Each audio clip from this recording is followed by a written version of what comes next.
Hi hello welcome back to my YouTube channel. Last ವಿಡಿಯೋದಲ್ಲಿ ಊರಿಗೆ ಹೋಗ್ತಾ ಇದ್ದೀನಿ ಅಂತ ಹೇಳಿದ್ನ. ಫೈನಲಿ ಮಾರ್ನಿಂಗ್ 9:30ಗೆ ನಾವು ರೀಚ್ ಆದ್ವಿ. ಇನ್ನು ಯಾರೆಲ್ಲ ನನ್ನ ಚಾನಲ್ ಸಬ್ಸ್ಕ್ರೈಬ್ ಮಾಡ್ಕೊಂಡಿದ್ದಾರೆ ನೋಡಿ, ಹೋಗಿ ಬೇಗ ಬೇಗ ಸಬ್ಸ್ಕ್ರೈಬ್ ಮಾಡ್ಕೊಳ್ಳಿ. ಹಾಗೆ ಈ ವಿಡಿಯೋನ ಎಂಡ್ ವರೆಗೆ ನೋಡಿ, ತುಂಬಾನೇ ಇಂಟ್ರೆಸ್ಟಿಂಗ್ ಆಗಿರುವಂತ ವಿಡಿಯೋ ಅಂತಾನೆ ಹೇಳ್ಬೋದು. ಹಾಗೆ ನಾನು ಬೆಳಗ್ಗೆನೆ ಬಂದ್ಬಿಟ್ಟು ಫ್ರೆಶ್ ಅಪ್ ಆಗ್ಬಿಟ್ಟು ಹಾಗೆ ದೇವ್ರ ನೈವೇದ್ಯಕ್ಕೆ ಅಂತಾನೆ ಮಾದ್ಲಿನ ಮಾಡ್ಕೊಳ್ತಿದ್ದೆ. ಒಬ್ಬೊಬ್ರು ಒಂದೊಂದು ರೀತಿಯಾಗಿ ಮಾದ್ಲಿನ ಮಾಡ್ತಾರೆ. ಸೊ ನಾವು ಇವಾಗ ಈ ತರ ಮಾದ್ಲಿನ ಮಾಡ್ತೀವಿ. 1 ಕಪ್ ಗೋಧಿ ಹಿಟ್ಟು, 1 ಕಪ್ ರವನ ತಗೊಂಡು ಹಾಗೆ ಸ್ವಲ್ಪನೇ ಎಣ್ಣೆನ ಕಾಸ್ಕೊಂಡು ಅದಕ್ಕೆ ಸೇರಿಸ್ಕೊಳ್ಳೋಣ.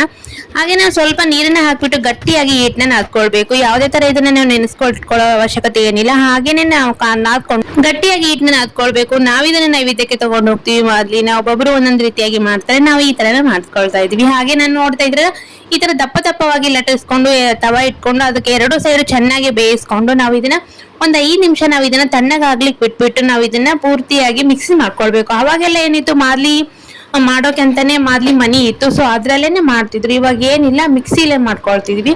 ನೋಡ್ತಾ ಇದ್ದೀರಲ್ಲ, ಈ ತರ ಚಿಕ್ಕ ಚಿಕ್ಕ ಪೀಸನ್ನಾಗಿ ಮಾಡ್ಕೊಂಡು ನಾವು ಅದನ್ನ ಮಿಕ್ಸಿಗೆ ಹಾಕೊಳ್ಬೇಕು. ಮಿಕ್ಸಿಗೆ ಪೂರ್ತಿಯಾಗಿ ಮಿಕ್ಸಿ ಮಾಡ್ಕೊಳ್ಬಾರ್ದು. ಹಾಗೆ ರವ ಇರಬೇಕು. ತರಿಯಾಗಿ ಮಾಡ್ಕೊಂಡ್ರೆ ಓಕೆ. ಇವಾಗ ಅದನ್ನ ಮಿಕ್ಸಿ ಮಾಡ್ಕೊಂಡ ನಂತರ ಇದಕ್ಕೆ ಪುಟಾಣಿನ ಮಿಕ್ಸಿ ಮಾಡ್ಕೊಳ್ತಾ ಇದೀನಿ. ಸಹ ತರಿಯಾಗಿ ನಾವು ಮಿಕ್ಸಿ ಮಾಡ್ಕೊಳ್ಳೋಣ. ಆನಂತರ ನಾವು ಇದಕ್ಕೆ 1/2 ಕಪ್ ಅಷ್ಟು, ಇದಕ್ಕೆ ಎಷ್ಟು ಬೇಕು ನೋಡಿ ಅಷ್ಟನ್ನ ಬೆಲ್ಲನ ಸೇರಿಸ್ಕೊಂಡು ಮೇಲೆ ತುರಿದಿಟ್ಕೊಂಡಿರುವಂತ ಕೊಬ್ಬರಿ ಮತ್ತೆ ಗಸಗಸೆ ಹಾಗೆ ಸ್ವಲ್ಪ ಏಲಕ್ಕಿನ ಸೇರಿಸ್ಕೊಂಡ್ರೆ ರೆಡಿ ಆಯ್ತು. ಫೈನಲ್ ಆಗಿ ಮಾದ್ಲಿ ಸಹ ರೆಡಿ ಮಾಡ್ಕೊಂಡ್ವಿ. ಹಾಗೆ ನಾವು ಸಹ ರೆಡಿ ಆಗ್ಬಿಟ್ಟು ಸೀದಾ ಹಾಗೆ ದೇವ್ರ ನೈವೇದ್ಯಕ್ಕೆ ತಗೊಂಡು ಸೀದಾ ನಾವು ದೇವಸ್ಥಾನ ಕಡೆ ಹೊರಟ್ವಿ. ನೋಡ್ತಾ ಇದ್ದೀರಲ್ಲ, ಮುದುವರ್ ಕೋಟೆ ನೋಡಕ್ಕೆ ಎಷ್ಟು ಸಖತ್ತಾಗಿ ಕಾಣಿಸ್ತಾ ಇದೆ. ಹಾಗೆ ಕ್ರೌಡ್ ಸಹ ಅಷ್ಟೇ ತುಂಬಾನೇ ಇತ್ತು. ಹಾಗೆ ಆ ಕ್ರೌಡ್ ಅಲ್ಲಿ ಹೋಗೋದು ಒಂಥರ ಖುಷಿ ಅನ್ಸುತ್ತೆ. ಸೊ ಹಾಗಾಗಿ ನಾವು ಸಹ ಮಧ್ಯಾಹ್ನದ ಮೇಲೆ ಹೋದ್ವಿ. ಹಾಗೆ ನೋಡ್ತಾ ಇದ್ದೀರಲ್ಲ, ಮುಖೋಟೆ ಎಷ್ಟು ಸಖತ್ತಾಗಿ ಕಾಣಿಸ್ತಾ ಇದೆ.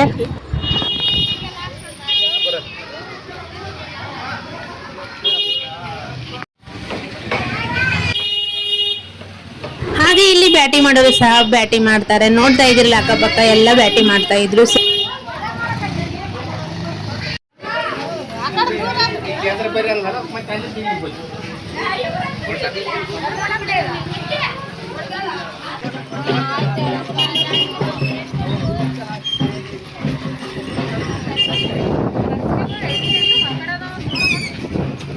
ಫೈನಲ್ ಆಗಿ ದೇವ್ರ ಹತ್ರ ದರ್ಶನ ಮುಗಿಸ್ಕೊಂಡು ಸೀದಾ ನಾವು ಅಲ್ಲಿಂದ ಬರ್ತಾ ಇದ್ವಿ. ನೋಡ್ತಾ ಇದ್ರಲ್ಲಿ ಕ್ರೌಡ್ ಅಂತ ಸಖತ್ತಾಗಿತ್ತು. ಹಾಗೆ ಈ ಕ್ರೌಡ್ ಅಲ್ಲಿ ದರ್ಶನ ಮಾಡ್ಕೊಂಡು ದೇವರು ಸಕ್ರಿ ಕೊಡೋದಂದ್ರೆ ತುಂಬಾನೇ ಮನಸ್ಸಿಗೆ ನೆಮ್ಮದಿ ಅನ್ಸುತ್ತೆ. ಸೊ ಹಾಗೇನು ಸಾಯಂಕಾಲ ಯಾವ ತರ ಕಾಣಿಸುತ್ತೆ ಅಂತ ನಾನು ನೆಕ್ಸ್ಟ್ ವಿಡಿಯೋದಲ್ಲಿ ಅಪ್ಲೋಡ್ ಮಾಡ್ತೀನಿ.